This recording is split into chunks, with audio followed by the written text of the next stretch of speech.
too. And so I think that might be a starting point for where the Mastermind Group comes from, is that each one of us has our unique gifts.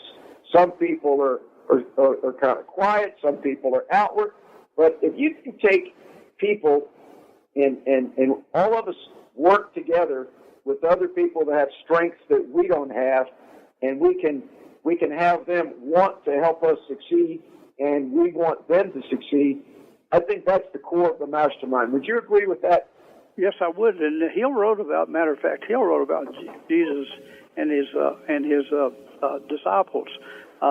He picked the disciples, and of course, each one of them served a purpose, and he knew what that purpose was. I mean, even from the one that betrayed him. That was part of the prophecy that had to be fulfilled, and you wondered about that. He talked about it in the book, but I've even thought about the thing is that why did he pick different people? He picked tax collectors and fishermen and so forth and so forth, but each one of them served a purpose. He could have picked a group of rabbis who had been nothing they'd done but be in a building and study, and they would all have the common theme and probably not contribute much, but he got people from different walks of life, a tax collector and a fisherman and so forth, and he knew exactly what he was doing.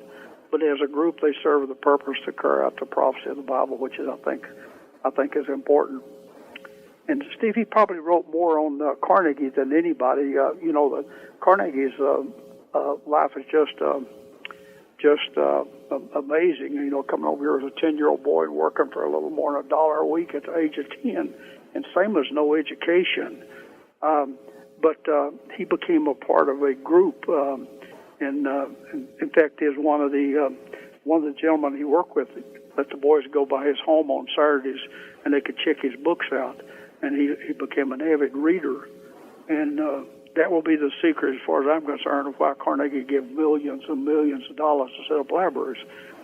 He got his education through books, reading everything that the Western civilization on down he could get till he could get a hold of. But he formed a mastermind group. He'll explain when he wanted to develop steel, for example, he saw the industries as fragmented. Some company made a little this, and one made the other this and that. So he went to England and studied it. Now, of course, he had a very, very, very limited education, and he did not understand steelmaking. He didn't understand a lot of things, but he did understand the bill that you must work with other people. So he comes back and he organized his mastermind, and he said it was basically at times 20 people, a group that he picked the best chemists he could find, the steelmaking. He picked the best attorneys he thought, best accountants, and so forth. And he called it his mastermind group. And he said sometimes it was 50 men or more with a definite purpose of making and marketing of steel. And the competitors, people out there, they thought, he's going to create a monopoly and he's going to raise the price of steel. But if they'll go back and see their history, they'll see that he cut the price dramatically, because through his consolidation and through the use of this mastermind, he was actually able to do it much more efficiency than what had been done. And he says the power of the mastermind was what contributed to any fortune that he accumulated. Don, and Napoleon Hill, when he was developing and writing about the mastermind, I think he started writing about it in Laws of Success first, and then about 10 years later, he got very, very much deeper with it in Think and Grow Rich. And in Laws of Success, when I've read through that many times, he talks about that invisible force that's created, the third mind. If two people come together, the mastermind creates a third invisible mind. That's very, very deep. I'd like to go back to that for a minute. No two minds ever come together without thereby creating a third, invisible, intangible force, which may be likened to a third mind. So part of the power of the mastermind, it's almost supernatural. Would you agree with that? Oh yes, it is. I mean, it's like 1 and 1 don't equal 2. 1 and 1 equals 4 or 10 or whatever, what, according to how good your selection of your mastermind is. Yeah, you create a force a lot greater than what separately they'd add up to separately, because you create a different atmosphere, a different climate. Because one of them, you would ask a question, of did we think about this, which would bring someone else to think up of something else, and it just keeps expanding until that's where we get that from him. The only limitations we have are those that we set up in our own minds, and I think we just surprise ourselves that if we get started.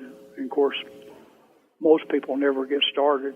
They even make plans and may even have a definite purpose, but unless they take action on them. And that's the reason it's so much easier if you have the support and the influence of someone else, even if it's your spouse, rather than having someone work against you, working in a spirit of harmony. So much more can be accomplished. He said that with his mastermind, said he was able to get out of a life of poverty and illiteracy and ignorance, and he overcome it with all three of them with the mastermind. He said in 10 years he accomplished great things, and in 25 years he made his fortune, and it was because he made him the richest man in America at the time, and he attributes it to the mastermind principle. And of course he gave other examples too. He gave Ford. Ford's an excellent example. Ford had little or no education. His first mastermind was his wife, when he was working on the carburetor of the car to get the engine to fire, and she loaned him, let him have the money to get the parts to put that thing together. So she was his first financial backer. But and Ford, he got with such people as Harvey Firestone and John Burroughs and Luther Burbank and so forth, and it's just amazing. He said what evidence of power produces through friendly cooperation with friends. Well, Don, I'm not sure where I got it from. I've been a devotee of Napoleon Hill for 45 plus years, and over the years, I wanted to help people, and I've passed on the concept of the Mastermind Group literally hundreds of times to friends and other people that I've tried to share it with. And I'd like to take this opportunity to give you my simple version of the Mastermind in action, and have you sort of take it from there. One of the things about the Mastermind Group that I've learned, I mean, there's so many variations of it, is what I'm trying to say. Once you learn to work closely with other people toward a common goal, and you recognize your own limitations, you can multiply the abilities that you have by enlisting the support of other people. And so here's how I kind of learned it at one time. It's like you're the center, the hub of a wheel. You're the cog in a wheel. And what you do when you create your own mastermind group is you surround yourself with people that you could call your personal board of directors, kind of after the corporate structure where there's a formal board of directors. And then the next thing is, when you have a board of directors that you choose, and each one of the people that you select should have expertise in areas that you yourself need more development. For example, when I started one of my businesses, I knew that sales wasn't my strong point, and that sales and marketing. So I enlisted a friend of mine named John Prince, and he was a sales and marketing expert. He was up there in New York, and he was working with a advertising agency on Madison Avenue. And so here's kind of how it works. One of the criteria of a successful mastermind group is that you have to have a genuine concern for the well-being and success of the people that you ask to be on your group, and that they have to share that for you, that they have to want you to be successful. Now, that's a beautiful thing to connect with people that want to be successful, that want you to be successful. But here's the trick. There's no exchange of money. You don't pay each other. So if I can get the services of a top Madison Avenue advertising marketing executive, it could be a $400 or $500 an hour consultant, to want to help me at no cost, hey, that's a beautiful thing. I'll save a lot of money. But here's the trick. You cannot accept someone to be on your mastermind group unless you can reciprocate and do something for them. Otherwise, it's just a consulting relationship. Do you agree with that premise so far? Yeah, and it has to be an exchange. I've given talks exactly on what you're talking about.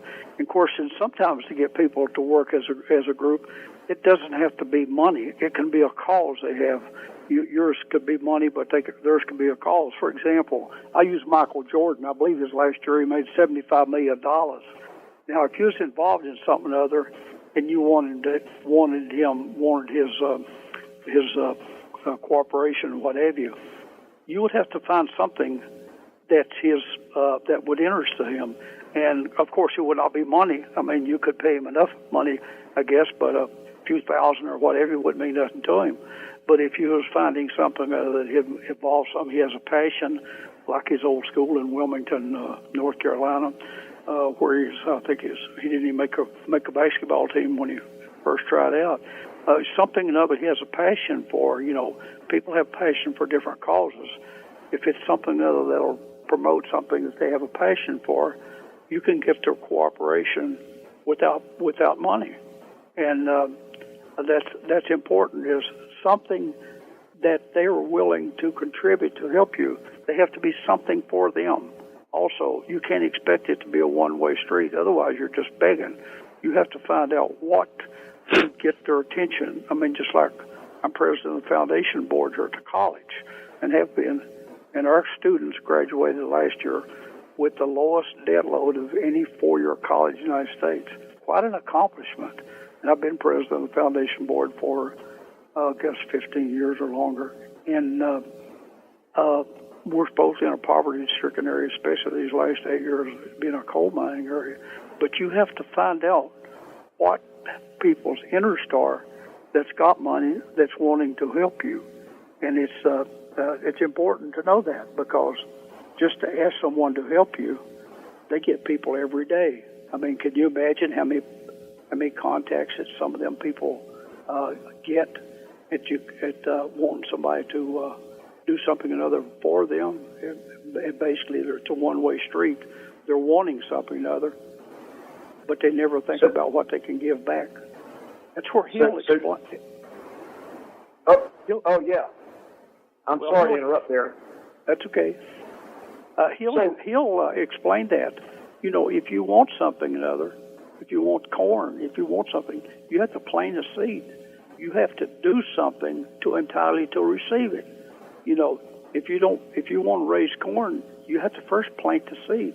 And if you want somebody to help you, you got to give them some reason to. Of course, you want their help, but if it's not an idea or something planted into their minds, you're not very likely to get it. But most people, it never enters them in their mind. What can I do them to entice them to help me? It's a two-way street. I'll give you a real simple example of what some people would never realize how it can work. So, under the example of John Prince, the marketing executive that was helping me, so I needed his services, but I wasn't sure what I could give him.